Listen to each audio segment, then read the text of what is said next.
Have you ever found yourself um, really caught up in chasing that elusive feeling of perfect? Oh, It's definitely. this powerful, almost magnetic dream, isn't it? Yeah.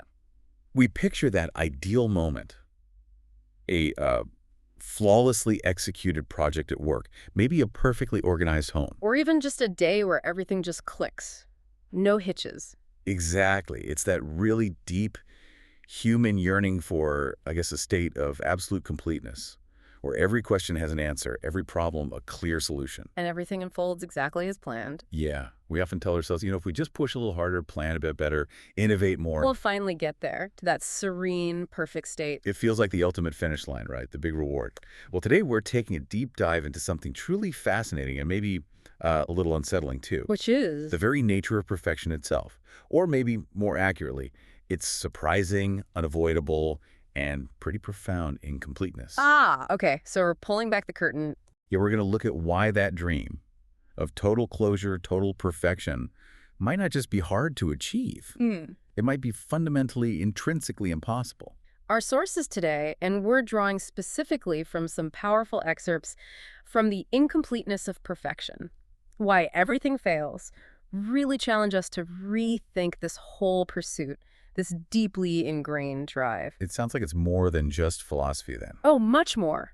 It's a rigorous look at why the dream of completion isn't just hard. It might be, well, fundamentally impossible across everything. Everything. Like what? We're talking from the deepest bits of mathematics, right to the core of our own consciousness, from, the grandest hopes for our tech future to the most ancient human ideas. Okay. Get ready then to look at everything through maybe a lens you haven't considered before. Our mission here is to really extract the most potent nuggets of knowledge from this incredible material. So you can walk away not just well-informed, but maybe a little liberated. Liberated from the chase. Perhaps. We're going to unearth some surprising facts, hopefully spark some of those aha moments, Yeah. and offer a fresh perspective. We want to respect your time, your intellect, and deliver something powerful and thought-provoking. It's not just about understanding a concept in the abstract. No, it's about seeing how this fundamental truth, this incompleteness, kind of ripples through your daily life. Okay, let's unpack this fascinating premise then. Right. The source material really jumps right in. It calls perfection the original scam. Old start. Right. A sales pitch that humanity, it argues, has been buying into for millennia. It sounds dramatic, but when you look back at history, it starts to make a kind of compelling sense, doesn't it? It does. This deep-seated obsession with achieving or finding some ultimate, final, unshakable state of being or knowledge, it seems constant. Across cultures, across different eras, it's always held up as the grand promise, Yeah. the ultimate reward, the end of all the striving. But what forms has this scam, as the source calls it, actually taken? Good question. It's really compelling to see how this dream pops up again and again, in different clothes, you could say, but always pointing to that same singular, complete ideal. Wait. Well, think of the ancient Greeks, for instance. Plato and his concept of the ideal form. Ah, right. The perfect chair idea. Exactly. That perfect, unchanging archetype existing somewhere beyond our messy sensory world. Any chair here on Earth was just an imperfect shadow, a faint copy of the perfect chair. So perfection was about grasping those flawless essences. Then, fast forward to theological traditions. God often represents the ultimate perfection, right? Omniscient, omnipotent, omnipresent. Complete flawlessness, the answer to everything, the source of all order. Yeah. And then look at our modern era. We see a similar pattern maybe with the tech bros in Silicon Valley, perpetually pitching AGI, coming in 18 months. Artificial general intelligence. Right. And it's not just about smarter software. It's the promise of a singular perfect intelligence that'll solve everything. Usher in a utopia free of error, uncertainty. Each one a vision of ultimate completion, the grand narrative of arrival. Exactly. And what's the kicker here? According to our sources, every civilization, every group, every ideology, dreaming of this ultimate completion, they ended up producing paperwork. Paperwork, that sounds about right. Constitutions, commandments, complex machine learning models, all crafted with this intention of being exhaustive, promising to cover every case, leave no ambiguity. But the reality? The stark reality, the source points out, is none of them ever did. Think about it. The U.S. Constitution, Brilliant document, sure. Still needed numerous amendments, still subject to endless interpretation, debate, generation after generation. Right, and religious commandments, like the Ten Commandments, Right. seem clear, concise. But they've become the basis for millennia of theological arguments, real-world ethical dilemmas that no simple rule could ever fully resolve on its own. And the modern examples, those machine learning models. Lauded for their predictive power, their ability to learn. But they constantly hit edge cases, right? Or show unexpected biases. Exactly. They need continuous updates, revisions. They promise to manage and predict everything, but the moment they hit the real messy world. The world throws something new at them, something unexpected. So the pursuit of a truly exhaustive system designed to capture all reality, it seems it always falls short. Always. And if we connect this to the bigger picture, it really suggests a profound pattern. A cycle, almost. How so? Our attempts to create these exhaustive systems, no matter how brilliant or well-intentioned, they inevitably reveal their own built-in limitations. Leaving gaps. Gaps, paradoxes, unforeseen consequences. We build this comprehensive framework thinking, okay, this covers it. But reality is just messier, more dynamic. Far more complex and evolving than our static models can ever fully capture. And this isn't, a failure of effort or intelligence. It's inherent in the ambition itself. That's what the source suggests. It's a fundamental property of trying to impose perfect order on an inherently imperfect, or maybe just complex world, like building an incredibly elaborate dam. And the water just finds new ways around it. Precisely. It truly makes you reconsider so much, doesn't it? Yeah. Once you start looking, this sales pitch for perfection is just everywhere. Where do you encounter it in your own life? Is it, those idealized images on social media, the self-help gurus promising a flawless, anxiety-free existence? Or even just that internal voice pushing for some unattainable ideal in your work or relationships or habits. It's a really pervasive undercurrent in our culture. Yeah. Okay, move it to an even deeper implication of this. This is where it gets really mind-bending. All right, buddy. Because while humanity was busy chasing this ideal of completeness, this quiet Austrian logician named Kurt Gödel. Gödel, 1931. He basically detonated the very foundations of mathematics.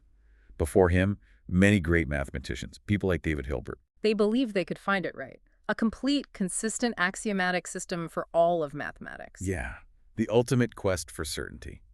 A final, perfect structure of knowledge where every true statement could be proven, no contradictions allowed. Building the unshakable fortress of logic. Exactly. And Gödel. Gödel's incompleteness theorems delivered a stunning blow to that dream. Absolutely foundational to understanding this inherent incompleteness we're talking about. Okay, break it down for us. What did he prove, essentially? In essence, he proved that if your formal system, think of it like a set of rules and axioms, is rich enough to do real work, like basic arithmetic. So not just trivial systems. Right. Any system with some real power. It simply cannot be both consistent and complete. Consistent and complete. Define those again. Okay, consistency means the system has no contradictions. You can't use its rules to prove both a statement and its opposite are true. It hangs together logically. Makes sense. And complete. Completeness means that for any well-formed statement you can make within that system's language, you can either prove it true or prove it false, using only the system's own rules and axioms. So no undecidable statements. Exactly. And Gödel showed you cannot have both consistency and completeness at the same time. If your system is consistent, then it must be incomplete. Yes, there have to be true statements within it that you simply cannot prove using only the system's own tools, its own rules. Wow. And conversely, if you try to make it complete, if you try to build a system that can prove every truth within it, you inevitably introduce contradictions. It breaks itself. You got it. It becomes logically unsound. So if I'm getting this right, if the system is logical and doesn't contradict itself, then there are always truths lurking just outside its reach, things it can't prove from within. And if it tries to grab everything, be all-encompassing, prove every truth, it becomes self-contradictory. Is that the fundamental unresolvable bind? Precisely. That's the core implication, and it's profound. There will always be truths you cannot prove from inside your own system. Can you give an analogy, maybe? Imagine a really detailed rule book for a complex game, like chess. If it's consistent, all the rules work together, no contradictions. Okay. But it might not cover every single possible scenario or strategy that could ever emerge. There are always unexpected situations the original rules didn't explicitly foresee. Right. Emergent complexity. Yeah. Now, if you try to make it complete, adding rules for every possible situation, every clever new strategy players might invent. You'd end up with contradictions. Yeah. Or rules that clash. Inevitably, you'd introduce ambiguities, break the internal logic. Our source describes it beautifully as logic's immutable terms and conditions. No loophole, no cheat code? None. Even infinity, the source says, gets told. Access denied. When it comes to being perfectly captured in a complete, consistent system. This isn't some minor flaw we can patch. It's an intrinsic boundary, a mathematical fact. So Gödel basically proved the dream of perfection isn't just hard, it's logically impossible. Not because we're not smart enough, but because of the nature of these systems themselves. That's the intellectual earthquake, yes. So, what does this mean for us outside pure math? How does this ripple through, other areas of our lives, our knowledge, our societies? Well, it implies that any complex system we construct, whether it's a legal code, a scientific theory, even a personal philosophy, will likely carry these same kinds of unresolvable limitations. It forces us to confront the boundaries of what we can truly know, what we can truly systematize perfectly. Precisely. So, if even these robust mathematical systems can't be complete, what are the most complex system we know? Ourselves. Oh, the self. Can I ever truly be a finished product? Yeah. We spend our lives learning, growing, changing, trying to find ourselves. That whole quest for self-knowledge. Yeah. Is there an endpoint? Yeah. Can we ever say, okay, I'm complete, I fully know who I am? Or is that just another version of the perfection scam? It's truly insightful how this mathematical incompleteness seems to echo in psychology and how we understand the self. How so? Well, look at the work of neuroscientist Antonio Damasio. He's shown how the brain isn't just passively receiving information, it's actively constructing itself. By reflecting on itself. Yeah, by continuously mapping its own states, its own processes. It's not static. It's this dynamic, self-organizing system, constantly in flux. Our very sense of self, our consciousness, emerges from this ongoing, recursive loop. The brain observing itself. Right. And Douglas Hofstadter, thinking about AI and consciousness, brilliantly called this the strange loop. Strange loop. I like that. Consciousness, in this view, isn't a single fixed thing. It's more like a self-referential spiral, a continuous process of self-creation and self-observation. So the self is like an intricate hall of mirrors, constantly reflecting, changing with every new thought, every experience. It's a great way to put it. And that feels right intuitively. Try to fully describe yourself right now. It's impossible, isn't it? The moment you think you've pinned yourself down with a definition, you've already changed. You learned something 5 minutes ago, had a new interaction. And that static description is already out of date, incomplete. It's a moving target, an evolving story, not a fixed state. We're constantly editing our own narratives. Our source nails it, I think. It's Gödel wearing Freud's glasses. Yeah. No mind can ever finish itself. You are your own incomplete theorem. Wow. So just like a formal system can't prove everything about itself from within. Our minds can never fully grasp or define themselves in some final, complete way. We are inherently open-ended, always becoming, never truly done. That raises a really important question then, doesn't it? Which is? If we're constantly striving for some fixed, perfect version of ourselves, a complete self, are we actually preventing ourselves from experiencing the dynamism, the richness of who we actually are in this continuous evolution? That's the core of it. Does chasing a static ideal blind us to the beauty of the process? Perhaps true self-acceptance isn't reaching a final identity. But acknowledging and embracing this inherent incompleteness. Exactly. Maybe that's where the real freedom lies. That's a truly liberating thought. Instead of feeling like a failure for not reaching some fixed ideal. You realize you're fundamentally a work in progress, and that's not a flaw. That's the design, the human condition. It shifts the whole goalpost. It really does. Okay, so from the individual mind, Yeah. let's zoom out again to society. All right. Laws, rules, justice systems. Exactly. We create all these structures trying to establish a perfect, harmonious order. We want systems that are fair, equitable, totally comprehensive. Leaving no stone unturned, no wrong unpunished, every right addressed. The ideal. But do these elaborate systems ever truly finish the job? Can we actually craft a perfectly just, complete legal framework that anticipates everything, solves every dispute flawlessly? Well, legal philosophy pretty clearly says no. Think about H.L.A. Hart, a hugely influential legal philosopher. He showed how law always produces penumbra cases. Penumbra cases, like shadowy areas. Exactly. Those gray zones where no statute, no matter how carefully written, can provide a perfectly clear answer. Imagine a simple rule. No vehicles in the park. Be straightforward. Okay, but what about a child's remote-controlled car, a skateboard, a motorized wheelchair? The edges, the ambiguities. Those are the penumbra, the places where clear-cut rules get blurry, where their application isn't obvious, no matter how detailed we make the law. The messy reality of human life throws up new stuff. Always. Infinite variability, unforeseen circumstances. They always create challenges that don't fit neatly into existing boxes, even someone like John Rawls. With his theory of justice as fairness, that seemed like an attempt at a perfect blueprint. He himself admitted it was an aspiration, a philosophical benchmark to strive towards, not a destination you could actually arrive at perfectly. So even the designers know it's never finished. He knew its full realization in any human society would be this ongoing, never-ending process of adjustment, refinement. No matter how many laws we pass, new situations pop up, defying clear categorization. Requiring amendments, judges interpreting things, constant societal debate. Right. Kafka really captured this, didn't he, in the trial?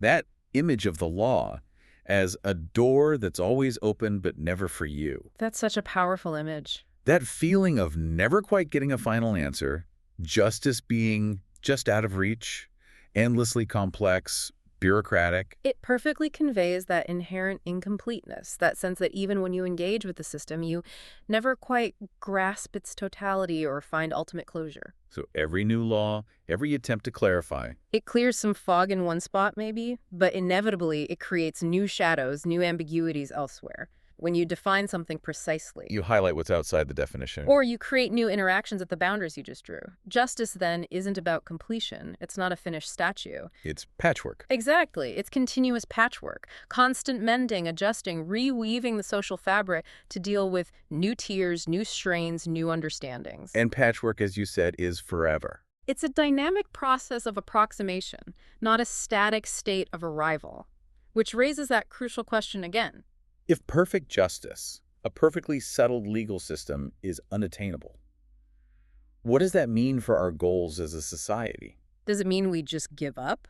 Or does it mean we redefine justice? Maybe see it as this ongoing commitment to improvement, to mitigating harm, to continuous dialogue. Rather than aiming for some final, absolute destination we know we can't reach. Right. It reframes the entire endeavor. That makes so much sense. You see it in the constant debates, the amendments in every legal system. It's proof of this ongoing process trying to perfect something inherently imperfect. Knowing perfection itself is impossible. Okay, so we've looked at math, the self, society. What about science?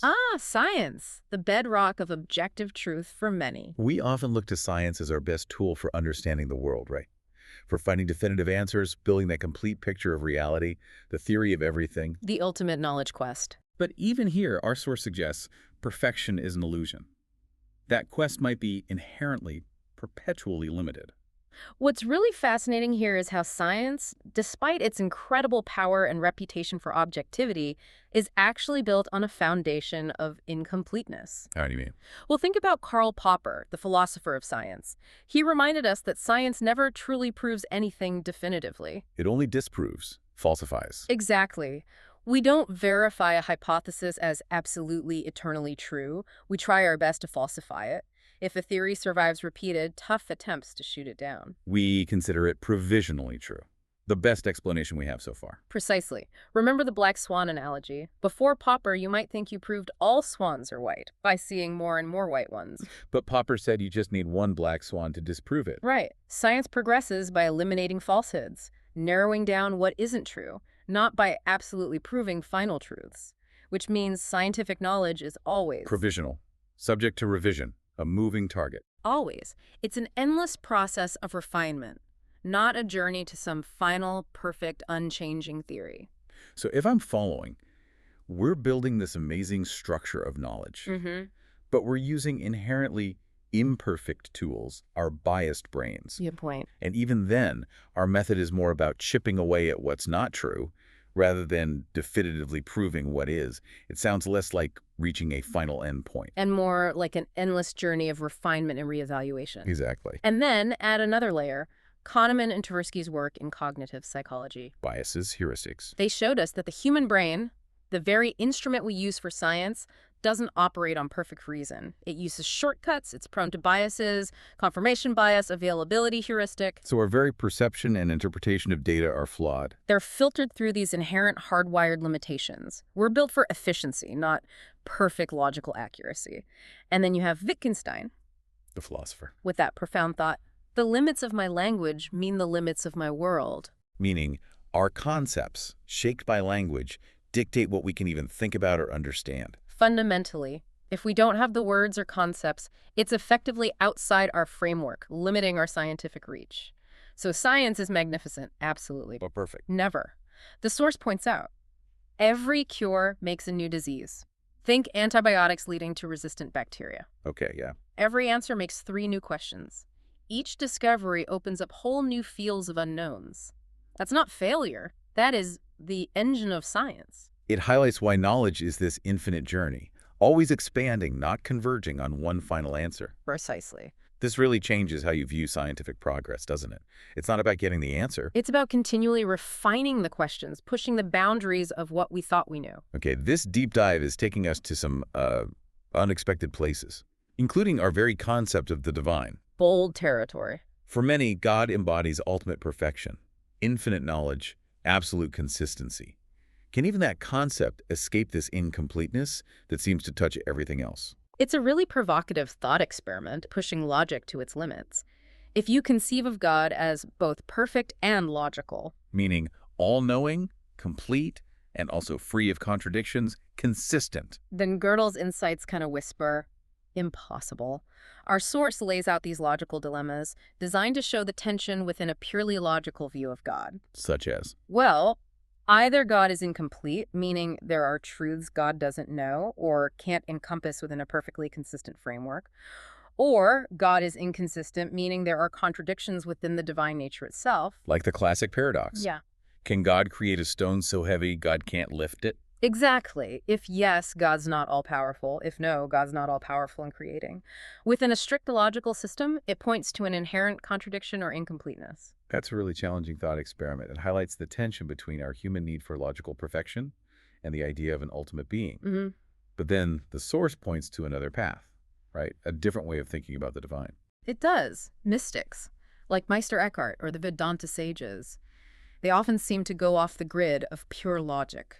Claiming the divine is beyond logic, Right. or superlogical. They don't try to box God into a neat syllogism or a set of provable statements. So the translation, as the source puts it. If God exists, you won't find him in a syllogism. You'll find him where words give up. Wow. These traditions suggest the divine isn't something grasped by rational thought or language alone. It transcends those categories. It points to experience, intuition, something beyond our systems. Right. Not necessarily illogical, but maybe supralogical, operating on a plane our human-made systems can't fully map, which raises that question again. Are we imposing our human need for logical completeness, for tidy answers, onto concepts that might fundamentally transcend logic itself? Perhaps the divine, if it exists, demands a different kind of engagement, one that embraces paradox, mystery, the unknown. That's a powerful reminder of the limits of our own tools, language, logic, when we confront these ultimate questions. Maybe some truths need a different approach. Now, bringing it right up to the present day. If there's one area where the dream of perfection is being aggressively rebranded, amplified. It gotta be AI, super intelligent AI. Exactly. The promise of this flawless, omniscient intelligence. An artificial mind surpassing us in every way, solving all our problems. The new deity, the final answer. That's how it's often pitched. But our deep dive suggests a pretty crucial warning here. What's profoundly significant and connects back directly is that computation itself is fundamentally Gödel cursed. Gödel cursed, meaning Meaning any sufficiently complex computational system, no matter how advanced, how much data it has, how fast it processes, will run into those same fundamental limitations Gödel found in math. so even a super AI. Will eventually hit unprovable truths within his own system. It will have its own internal penumbra cases, its own unanswerable questions within its logical framework that it can't resolve purely through its own computation. Can you give an example? Imagine an AI designed for perfect ethical judgment across all society. It might hit scenarios where, based on its rules, its data, its algorithms, it literally cannot determine a single best ethical outcome without contradicting some other core principle it holds. It's not just about needing more power or data. No, it's a fundamental inherent constraint of any formal, rule-based, algorithm-driven system. So if I'm following, the danger isn't necessarily that AI will achieve perfect infallibility, because Gödel suggests that's impossible anyway. Right. The deeper danger is us, humans treating it as if it were infallible, projecting our desire for perfection onto it. Precisely. That's the core warning from the source. Nothing, it argues, is scarier than a flawed God people believe is flawless. Because we might blindly follow its decisions. Even when those decisions stem from its inherent limitations, its data biases, its internal Gödelian contradictions it can't overcome, we risk automating our own incompleteness. Building systems that make choices we don't fully understand can't scrutinize because we've given them this aura of perfection. Exactly. Which leads to the question, are we creating this new sales pitch for perfection with AI without fully grasping its inherent unresolvable limits? And what are the risks of placing unquestioning faith in tech solutions that, by nature, can't be complete, yet we trust them implicitly? We could be building systems we think are perfect, only to find they amplify our own incomplete understanding, often with huge unforeseen consequences. It's a really stark reminder, even with the most advanced tech, that human element, critical thinking, questioning, ethical judgment remains absolutely vital. We have to acknowledge the black boxes, the penumbras in these systems, not pretend they don't exist. Right. Now, it's often the artists, isn't it? The storytellers, the poets. They often get there first. They see these deeper truths about life, about reality, long before the logicians or scientists formalize them. Our sources show how literature has explored this idea of incompleteness for ages. Absolutely. Long before Gödel, these creative minds just intuitively grasp that life's richness is often in its ambiguities, its open-endedness. Any examples jump out? Oh, definitely. Think of Borges.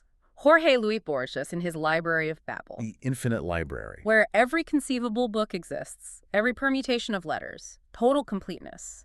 But what happens? It becomes meaningless noise. Exactly. Infinite completeness collapses into incomprehensibility. If you have every book, every possible piece of information, nothing stands out, meaning gets suffocated by the sheer volume. That's a brilliant paradox. Completeness leading to meaninglessness. Yeah. An informational black hole. Right. And then there's Samuel Beckett. His plays are often about this. Minimalist, existential. He wrote that iconic line, "I can't go on, I'll go on." Wow, yeah. It's like a hymn to incompleteness, to continuous struggle, persistence, even when there's no final resolution in sight, just the ongoing act of living. It captures that spirit of enduring, despite knowing there's no neat ending. His work often dives into the absurd, the repetitive, the fundamentally unfinished nature of things, finding meaning not in the conclusion, but in the act of continuing, the sheer will to endure. And T.S. Eliot. Another great example. From 4 quartets. The end of all our exploring will be to arrive where we started and know the place for the first time. That's beautiful. It's not about failure to reach an end. It's about recognizing that understanding deepens through coming back, through iteration, seeing the familiar with new eyes gained from the journey. It's a circle, never truly closed, but always offering new insight when you return. It speaks perfectly to that idea. True wisdom isn't a final destination. It's the ongoing process of understanding, constantly enriching where you began. So these writers, through their art, they always seem to know intuitively what the logicians proved later. Completeness is unbearable. Imagine a story with zero mystery, no unresolved tension, everything explained. it would be dull, lifeless. Exactly. Meaning comes from the gaps, the spaces between, the unsaid, the journey itself, not the fixed destination. This perspective challenges us to find richness in the process, in the spaces. In the uncertainty, the unanswered questions. That's where life and art resonate. That's where the depth is. It's a powerful call, then, to appreciate the beauty in the unfinished. The open-ended conversations, the evolving projects, the relationships always growing. A profound shift from what we're often taught to value. Okay, here's where it gets really interesting. Because after all this talk, incompleteness, impossibility, Yeah. our source delivers this powerful, almost revolutionary twist. Which is? Imperfection isn't a bug, it's the design. Okay. That's a reframe. It's not some flaw we need to fix endlessly. It's a fundamental, inherent part of reality that maybe we should embrace, not fight against. This is that profound paradigm shift. Albert Camus, the existentialist. Right. He called it the absurd, that clash between our deep human hunger for final truth, for ultimate meaning, for completeness. And the universe's apparent silence, its indifference. We want it all to make sense, have a grand purpose, but the universe doesn't hand us easy answers. And Camus's solution, the source reminds us, wasn't despair. It wasn't giving up. No, it was to embrace it, to find meaning and defiance in the struggle itself. Remember Sisyphus? Pushing the boulder eternally. Camus says, imagine Sisyphus smiling, dust on his hands. He finds meaning not in completing the impossible task, but in consciously engaging with the absurd in his defiance. In the very act of pushing. He chooses to embrace his fate, find triumph in the relentless effort itself. Yes, it becomes his domain. So if I'm getting this, we're not meant to be perfect. We're meant to wrestle with imperfection and maybe even laugh at the wrestling. That's the only victory available, perhaps. Finding joy and meaning in the struggle itself, in the messy, frustrating, but deeply human process of living. Instead of being constantly frustrated by chasing the impossible. What if we leaned into the messy, the unfinished, the open-ended nature of our lives, saw that as the source of vitality, authenticity? That's precisely it, and it raises that huge transformative question. How would our lives change? Our relationships, our work, our ambitions, our self-worth. How would they change if we truly saw imperfection not as a flaw to fix, but as a fundamental, maybe even beautiful, necessary part of reality? If we stopped demanding impossible ideals from ourselves, from others, from our systems. How much pressure would lift? How much more freedom might we find to just engage with the world as it is, not constantly lamenting what it isn't or what it should be? Finding contentment and purpose in the ongoing imperfect journey, not just waiting for some perfect destination. In the vibrancy of the incomplete. That's a truly powerful thought for you to sit with, to integrate. Finding joy in the process, not just the imagined endpoint. So what does this all mean for you listening right now? Our deep dive into the incompleteness of perfection brings us to what the Source calls the outcast conclusion. A powerful summary pulling it all together. Reminding us of this liberating truth we've kind of uncovered piece by piece. Our Source lays it out really clearly, summarizing these profound interconnected truths weaving through everything. Okay, let's hear them. No mind can fully know itself. The self is always evolving, that strange loop, always becoming. Right. No society can legislate perfect justice. Law is endless patchwork, chasing an ideal, always needing revision. Got it. No science can close the circle. Knowledge is a moving target, always refined, challenged, never absolutely complete or proven. No God, at least as our human logic imagines him, can be perfect in that complete and consistent way. Divine concepts often transcend our logic. Okay. And finally, no AI will ever be a flawless oracle. Computation itself is Gödel cursed. Even the most advanced AI has inherent limits, blind spots. So the core message then is this really profound reversal. Yeah. Perfection is the carrot, that elusive thing we chase, always just out of reach, driving us but never satisfying us. Yeah. A mirage. And imperfection. Imperfection is the feast. It's the rich, messy, flavorful, real experience of life available right now in all its incompleteness, its dynamism. It's a total reversal of how we're often taught to think. Freeing us from that endless, exhausting, futile chase. Indeed. The ultimate conclusion from the Source is, stop chasing godhood. Stop demanding closure. Stop striving for an unattainable ideal that will always elude us. Instead, Embrace the absurd, the messy, the incomplete. It's the only thing real, the only thing true, the only path to genuinely engaging with life. Which is why that final jab from the Source is so potent. Perfection is the cult. Imperfection is the rebellion. Wow. If you are incomplete, congratulations, you're as close to truth as it gets. That's powerful. A call to rebellion against an impossible ideal. To find truth, beauty, authenticity in our fundamental, ongoing, unfinished nature. An invitation to step into reality as it truly is. What an incredible deep dive. Seriously, we've journeyed through math, psychology, law, science, theology, AI, literature, all to confront this surprising and ultimately really liberating truth. The quest for perfection might just be a mirage, a grand illusion. But recognizing that, as our sources show so powerfully, can be incredibly freeing. It releases us from the tyranny of the ideal. Allowing us to find meaning, beauty, purpose in the world as it is.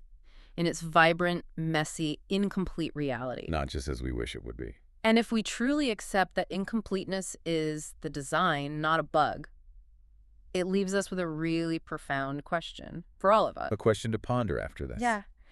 How might acknowledging this fundamental incompleteness change the way you approach your goals tomorrow, your relationships, your personal growth, your creative work, even just your understanding of the world? What might you let go of? And what new possibilities might open up when you stop striving for that impossible finish line and instead embrace the magnificent ongoing process? Let that sit with you. It's not about giving up. Not at all. No. It's about redefining what success or truth really means, and maybe finding a deeper, more authentic way to engage with life's rich, beautiful, and perpetually unfinished tapestry. Well said. Thank you for diving deep with us today.